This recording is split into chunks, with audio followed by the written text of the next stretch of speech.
Hey everyone, welcome back to the channel. Today we're diving deep into one of the most iconic elements of the Assassin's Creed series, its combat systems. Can you believe it's been over 13 years since we first leapt into a haystack as Altair? The franchise has come a long way since then, and with Assassin's Creed Valhalla recently knocking Call of Duty off the top of the UK charts, it's clear Ubisoft's stealthy powerhouse isn't slowing down anytime soon.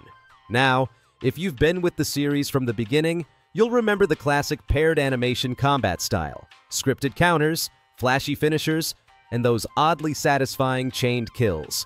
That style carried us all the way up to Assassin's Creed Syndicate. But after nearly a decade of stylish but somewhat stiff swordplay, Ubisoft gave the system a much-needed overhaul, starting with Assassin's Creed Origins. The newer titles brought in a more action-based, RPG-inspired combat style. So today we're breaking down both approaches and figuring out which one truly deserves the Hidden Blade crown. Let's get into it. I'm quickly moving on to the video. Before we start, if you enjoy these types of list videos, don't forget to like the video and subscribe. Enjoy watching. Sure, let's talk about the combat in the original Assassin's Creed. Now yeah, by today's standards it definitely feels a little clunky. Animations can be stiff, and the pacing isn't exactly lightning fast. But you know what? That slower, more methodical feel actually works in its favor. It makes each fight feel like a proper duel, not just a button-mashing fest. When you pull off a counter at just the right moment, it feels earned. There's a nice little rhythm to it, parry, wait, strike, that really captures the vibe of a medieval sword fight. What I really like is how the game handles the weight of the weapons. Swords don't feel like plastic toys. They've got some heft to them. Every swing feels deliberate, which adds a bit of tension when you're surrounded and trying to time your moves. You can't just wildly slash your way through a group of guards. You've got to be patient, pick your moment, and react properly. The game makes you think in combat, which is honestly pretty refreshing when compared to more modern games that can sometimes be a bit too forgiving. And then there are the Templar fights. These aren't your average street brawls. These are the moments where you really feel like a master assassin, going up against someone just as deadly. They're not just damage sponges. They block, they counter, they test your timing and patience. It turns into this cool back and forth where every move matters. It's strategic, it's intense, and best of all, it makes taking them down actually satisfying. Alright, so let's talk about the combat in Assassin's Creed 2, because this is where things really started to get interesting. The first game laid the groundwork, sure, but it was a little clunky. In the sequel, Ubisoft took everything up a notch. Set in the beautiful chaos of the Italian Renaissance, you're not just slashing wildly anymore. Combat starts to feel more like a dance, with a bit of fencing finesse mixed in with some seriously brutal swordplay. And the best part? The counter system actually works now. It's more responsive, more fluid, and way more satisfying. One of the biggest upgrades in AC2 is how you deal with enemies. Instead of just waiting around to parry attacks, Ezio can now disarm his opponents mid-fight. Yeah, imagine someone charging at you with a sword, and you just snatch it right out of their hands and turn it on them. That kind of freedom in combat was new for the series, and made every fight feel a bit more personal. You weren't just reacting, you were taking control, turning your enemy's strengths into their downfall. And let's not forget the weapons. Ezio isn't limited to a single blade anymore. Dual hidden blades? Check. Maces and axes? Absolutely. Poisoned blades to silently drop someone in the middle of a crowd?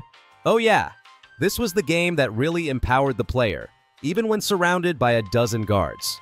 You could pick your approach, go loud, go stealthy, or just stylishly dismantle a whole squad one counter at a time. It was the first time the combat truly matched the fantasy of being a master assassin. When it comes to combat in the Assassin's Creed series, Revelations really stepped things up. Compared to the earlier entries, especially Assassin's Creed 2 and Brotherhood, the flow of combat in Revelations feels noticeably more polished. The way Ezio moves from one strike to another, chaining attacks like a true master assassin, makes every fight feel smoother and more dynamic. It's like the devs took everything that worked before and added an extra layer of finesse. One of the best improvements is how responsive the counter system feels. In previous games, pulling off a counterattack could sometimes be a bit clunky or mistimed, but here, it's sharp. You press the button at the right moment, and Ezio executes with precision. Whether you're facing a single brute or a small army, The game rewards your timing and makes you feel like you're always in control. And let's be honest, that satisfying clang, followed by a brutal takedown, never gets old. Now here's where it gets even cooler. Execution chains. Picture this. You're surrounded by 5 guards, and instead of awkwardly picking them off one by one, you start slicing through them in rapid succession. One clean kill leads right into the next, almost like a deadly dance. It keeps the momentum going and gives you that cinematic, unstoppable assassin vibe. It's not just a fight, it's a performance, and Ezio's the star of the show. Assassin's Creed 4 Black Flag really nailed the feeling of being a pirate. The combat system, while not the most complex out there, is just plain fun. It's got this satisfying rhythm to it. You parry, counter, shoot your pistols, and chain kills like a total badass. Sure, if you're looking for something super technical, this isn't it. But that's kind of the point. It's more about feeling powerful and cool, rather than getting bogged down in mechanics. You don't need frame-perfect timing to look like a legend, and that's honestly refreshing. Compared to earlier titles like the original Assassin's Creed or even the Ezio trilogy, Black Flag definitely leans more toward accessibility. It's easier, no doubt about that. But what it loses in challenge, it makes up for in flow. Whether you're sword fighting on the deck of your ship or clearing out a fort, everything moves smoothly. There's a nice sense of momentum, and you're constantly encouraged to keep pushing forward. It's not about sitting back and planning every move. It's about adapting in the moment and keeping that pirate swagger alive. And then there's the naval combat. Man, boarding enemy ships after blasting them with cannons? That never gets old. Climbing aboard, taking out the crew, and looting treasure, it turns every fight into a little cinematic moment. Even now, years after its release, Black Flag looks surprisingly good. The visuals still hold up, and all those little details, like your crew singing sea shanties in the background, really sell the atmosphere. It may not be the most hardcore Assassin's Creed when it comes to combat, but it's definitely one of the most fun. If we're talking about Assassin's Creed combat systems, we have to give some love to Assassin's Creed Rogue. Now, this game might have flown under the radar when it first dropped, mostly because everyone was hyped up for the shiny, new-gen Assassin's Creed Unity. But Rogue is one of those hidden gems in the series that really knows what it's doing when it comes to gameplay feel. Built on the same solid foundation as Black Flag, Rogue feels like a spiritual sequel in all the right ways, especially when it comes to the combat. The combat system in Rogue is slick, responsive, and has a bit more punch to it than its predecessors. Shay Cormac, the protagonist, just feels heavier, stronger, like he's not just fighting to survive, he's dominating every encounter. You can really tell the devs leaned into that more brutal, Templar-style combat.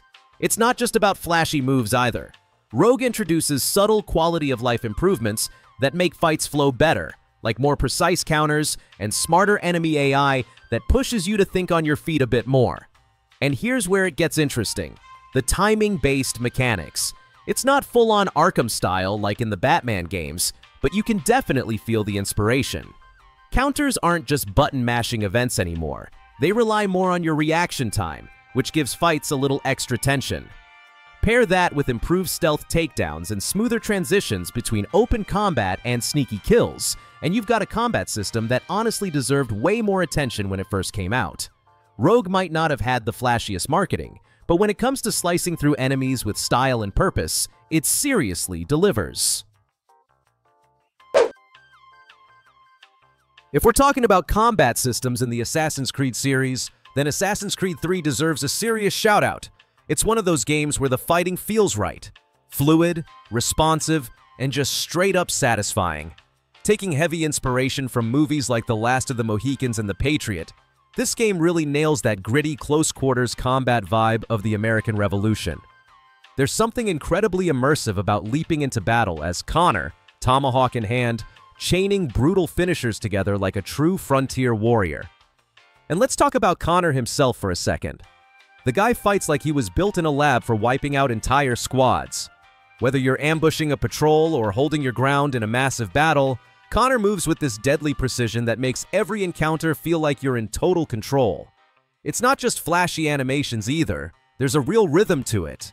The game rewards timing, counters, and positioning, making each fight feel like a mini dance of destruction. Now, some folks say it's a bit too easy, and honestly, they've got a point. Once you get the hang of it, Connor kind of turns into a one-man army. But the thing is, it's fun. Like, really fun. There's a thrill in wiping out 10 redcoats without breaking a sweat. And when a combat system makes you feel that powerful without getting stale, that's a win in my book. It might not be the most challenging entry in the series, but it's easily one of the most enjoyable when it comes to pure combat feel. So, let's talk about combat in Assassin's Creed Shadows. And yeah, it's finally happening in Japan, which fans have been begging for since forever. Now, if you're expecting super complex swordplay with layers of technique, you might want to dial down those expectations just a little. Ubisoft's gone for a more streamlined approach this time. That doesn't mean it's bad. Actually, it feels really smooth and satisfying, but it's definitely simpler compared to some of the previous entries. You've got two main characters, and they come packed with a variety of weapons, which keeps things interesting. But when it comes down to actual combat, you don't need to overthink every encounter. It mostly revolves around reading your enemy's color-coded attacks, dodge the red ones, parry the white ones, and block through the blue. Nail the parry timing and boom, you get an opening to strike back. It creates this nice rhythm, almost like a dance, but without making your brain hurt. Now, is it the deepest combat system we've seen in the series? Not really. If you're comparing it to, say, Assassin's Creed Odyssey, or even Valhalla, where there were layers of gear builds and ability combos, Shadows takes a step back. But that's not necessarily a bad thing. It feels like they wanted to make something accessible, fast, and cinematic. And honestly, it works. There's still a thrill in dodging and countering like a samurai boss. It just won't make you feel like you need a strategy guide open on your second screen. So, let's talk about Assassin's Creed Odyssey and its combat system. Because if you've played a few games in the series, you'll notice Odyssey shakes things up a bit. First off, it's the second game after the series reboot, and this time we're diving into ancient Greece. The main character in the modern day is Layla Hassan, not Desmond or anyone from the older titles, and you can already feel that shift in tone and mechanics. But what really stands out here is the combat. It's faster than what we saw in Origins, and you're no longer relying on a shield to tank hits. Instead, it's all about dodging, weaving, and striking with precision. Think of it as more agile and aggressive, like the game wants you to fight like a Spartan, not a tank. Now, for those who loved Origins and its heavier, more grounded feel, Odyssey might seem a bit floaty at first. The hits don't have that same oomph to them. You land a strike, and it doesn't always feel like you just slammed into someone with a full-force swing. That said, Odyssey rewards you for being quick on your feet. Counters, perfect dodges, ability combos. If that's your style, you're gonna have a blast. It almost feels like Ubisoft took a few notes from action-heavy games and tried to blend that with RPG mechanics. And you know what? It works. Most of the time. But here's the thing. Some fights? They just drag. You're whittling down health bars that feel like mini-bosses even on regular enemies. And after a while, it can get a bit tiring. Not because it's hard, but because it takes forever. That said, it's still one of the better combat systems in the series, especially if you're into speed and skill-based fighting over brute force. It's not quite at Bloodborne level, but it flirts with that same energy, and for an Assassin's Creed game, that's pretty wild. Assassin's Creed Origins really shook things up when it launched. It wasn't just a trip back in time to ancient Egypt, it was also a full-on gameplay reboot for the series. One of the biggest overhauls came in the form of its combat system. Gone were the days of standing in the middle of a group of enemies and waiting for them to politely take turns attacking you. Instead, Origins introduced a more dynamic hitbox-based system that required actual timing, positioning, and awareness. It's a lot more like what you'd find in games like Dark Souls, and it adds a real sense of weight and challenge to every encounter. What makes the combat in Origins stand out is how flexible it feels. You're not locked into one way of playing.